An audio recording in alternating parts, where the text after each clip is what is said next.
नमस्कार दोस्तों।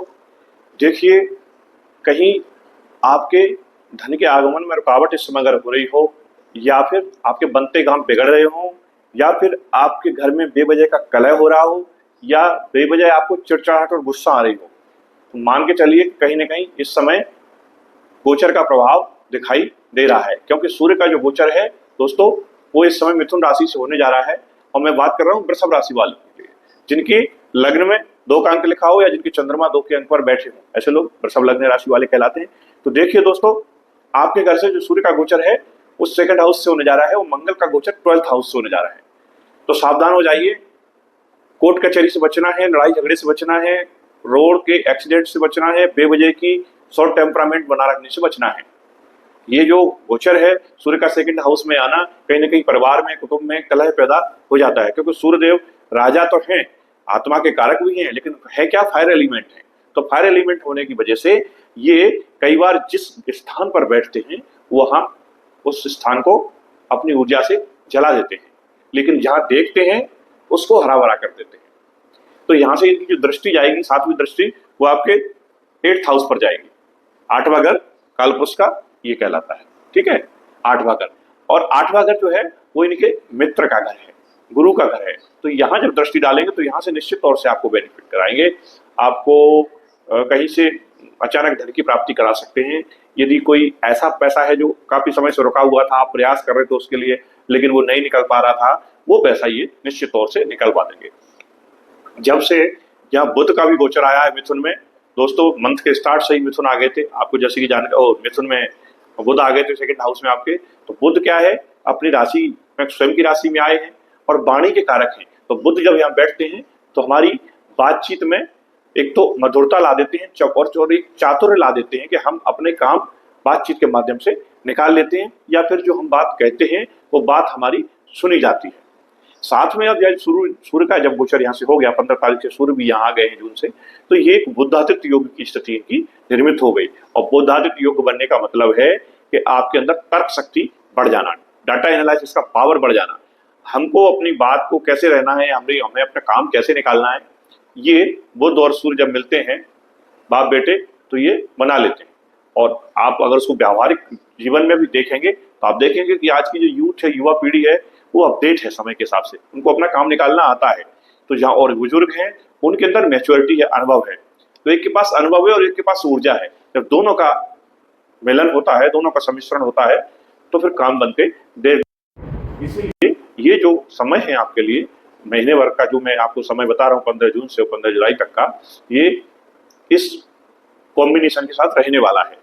मंगल भी बाद में आपके लग्न में आ जाएंगे, तो क्रोध की पर थोड़ा सा आपको काम करने की जरूरत है, क्योंकि शॉर्ट टेम्परामेंट मंगल कर देते हैं। ये क्या है, ये भी फायर एलिमेंट है और जल्दबाजी करा देंगे आपको किसी भी काम को। जैसे आप कर रहे हैं तो मंगल का जब लग्न से गोचर होता है या 7th हाउस से गोचर होता है, तो वो क्या करते हैं, जल्दबाजी पर ला देते हैं आपके अंदर, एनर्जी लेवल बढ़ जाता है आपका।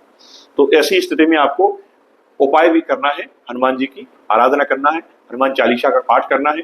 और हनुमान चालीसा का पाठ करने से क्या होगा कि जो आपके अष्टम हाउस के मालिक हैं ये मंगल देव, और आपके 12th हाउस के मालिक हैं, तो कहीं ना कहीं मारक बन जाते हैं आपकी कुंडली में। तो ये मारक प्रभाव इनके कम हो जाएंगे। मंगलवार के दिन आप सिंदूर हनुमान जी के मंदिर पर घी के साथ अर्पित कीजिए।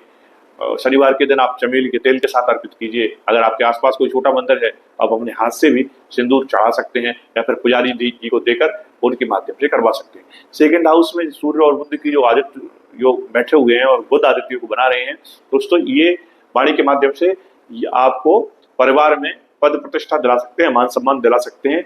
लेकिन सूर्य के आ जाने से वाणी थोड़ी ह्रास हो जाती है, इसका ध्यान रखना है आपको। दूसरी बात, खाने पीने में थोड़ा सा ध्यान रखना है, तेल मसाले नहीं खाना है। सूर्य का सेकंड हाउस से गोचर कई बार आंख में भी, राइट आई में जो है प्रॉब्लम क्रिएट कर देता है हमारी इसमें भी। तो ये भी थोड़ा सिर दर्द की शिकायत भी कई बार देखने को मिल जाती है। इन सब चीजों से आपको थोड़ा सा ध्यान रखना है, बच के चलना है। बकाया देखिए, गुरु महाराज और शुक्रदेव दोनों आपके 3rd हाउस में विराजमान है। गुरु इस समय उच्च के हो रखे हैं और आपकी प्लानेट में 8वें घर के मालिक हैं और लाभ भाव के मालिक हैं, दोनों घर के गुरु मालिक हैं। तो लाभ का मालिक कहाँ आ गया, बैठ गया पराक्रम के भाव में। तो आपको पराक्रम के माध्यम से, आपको काम करने के माध्यम से धन की प्राप्ति कराएंगे। ऐसे आप समझ के चलिए इस चीज को, ठीक है। यहाँ जब गुरु बैठेंगे थर्ड में तो भाग्य भाव पर सीधे सीधे दृष्टि डाल रहे हैं। और भाग्य भाव पर कौन विराजमान है, भाग्य के मालिक कौन है, आपके शनि बैठे कहाँ है, आय भाव में।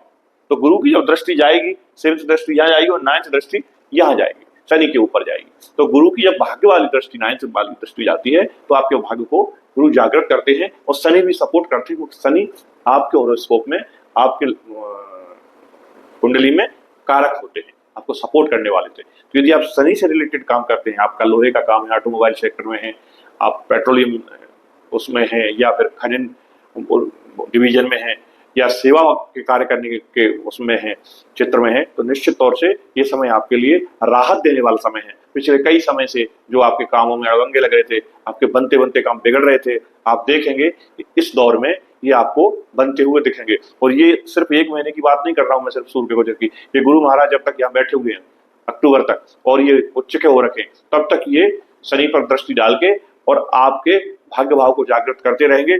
शनि के, चूंकि दोनों घर शनि के, आपका कर्म के स्वामी भी शनि है, आपके भाग्य के स्वामी भी शनि है। तो पराक्रम जितना आप बढ़ा जाएंगे उतने रिजल्ट आपको इस ड्यूरेशन में मिल जाएंगे, इसमें कहीं कोई दो राय नहीं है। शनि की तीसरी दृष्टि आपकी लग्न पर पड़ रही है, जैसा आप देख रहे हैं। तो ये काफी समय से विराजे हुए महाराज यहाँ, और अभी और विराजेंगे। तो वो तीसरी दृष्टि से जो कामों में रुकावट थी, डिले था, वो डिले गुरु की दृष्टि शनि पर पड़ जाने से अब दूर हो जाएगा। ये मेरा कहने का आशय आपसे है। तो इस गोचर का लाभ लीजिए। शुक्रदेव भी बैठे हुए हैं थर्ड हाउस में गुरु के साथ, ये भी आपको छोटी मोटी यात्राओं से लाभ दिलाएंगे। आप अपने गाड़ी घोड़ा के माध्यम से बेनिफिट प्राप्त कर सकते हैं, आपको नया भूमि भवन वाहन भी दिला सकते हैं। ये शुक्रदेव, क्योंकि शुक्र भी कहीं ना कहीं आपके सपोर्ट रही है, आपके लग्न के स्वामी हैं। तो शुक्र और शनि दोनों से जनित जो आपको बेनिफिट्स मिलने वाले हैं, जो नहीं मिल पा रहे थे, वो निश्चित तौर से मिलेंगे। और देखिए, समझिए आप बात को, जब शुक्र यहाँ विराजमान है तो शुक्र की दृष्टि भी भाग्य पर जा रही है, और गुरु भी विराजमान है, उनकी दृष्टि भी भाग्य पर जा रही है। तो चूंकि आपके लग्न के स्वामी है और लग्न के स्वामी आपके भाग्य के घर को देख रहे हैं, आप पिता के घर को देख रहे हैं, तो कहीं ना कहीं पिता के माध्यम से भी, या पिताजी के व्यापार से भी, या पिताजी की धन संपत्ति से भी आपको लाभ प्राप्त हो सकता है। और इसके बाद अब बात कर लेते हैं राहु केतु की। तो आप देखिए, राहु विराजमान है आपके 10th हाउस में, केतु विराजमान है आपके 5th हाउस में। तो राहु जब 10 में होता है तो कहते हैं कि राहु 10 में तो दुनिया बस में। तो 10वें घर में राहु अच्छे रिजल्ट करता है। यदि आप लीडर हैं तो आपको उच्च कोटि की लीडरशिप देता है, आपको कार्य क्षेत्र में एक्सपेंशन करने का मौका देता है।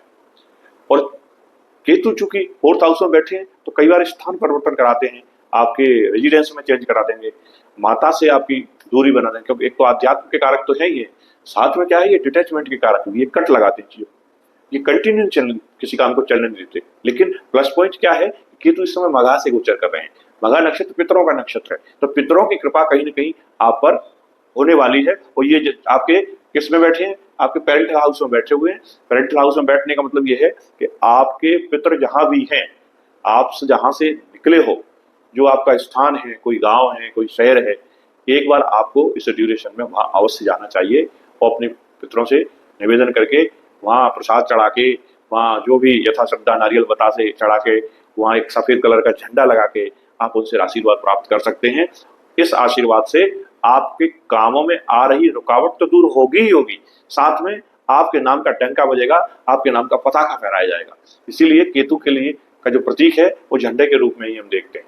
तो मित्रों, आप ये जो ओवरऑल गोचर है इसका लाभ लीजिए। मैं वीडियो को बहुत लंबा नहीं खींचूंगा। यदि आपने सब्सक्राइब मेरे चैनल को नहीं किया हो तो चैनल को सब्सक्राइब करिए, देखिए अपने हॉरोस्कोप को, मिलाइए इस गोचर से कितना आपके लिए ये मिलान हो रहा है। और यदि आपको कहीं कोई शंका आशंका लगती है तो आपका मोस्ट वेलकम है हमारे चैनल में।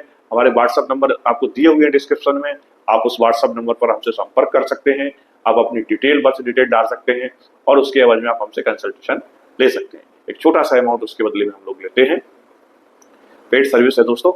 और यदि आप सीनियर सिटीजन हैं या आप महिला हैं, और ऐसी महिलाएं हैं जो परित्यक्ता हैं या मतलब विडो हैं, विधवा हैं या बुजुर्ग हैं, तो हमारी ये सेवा आपके लिए निःशुल्क है।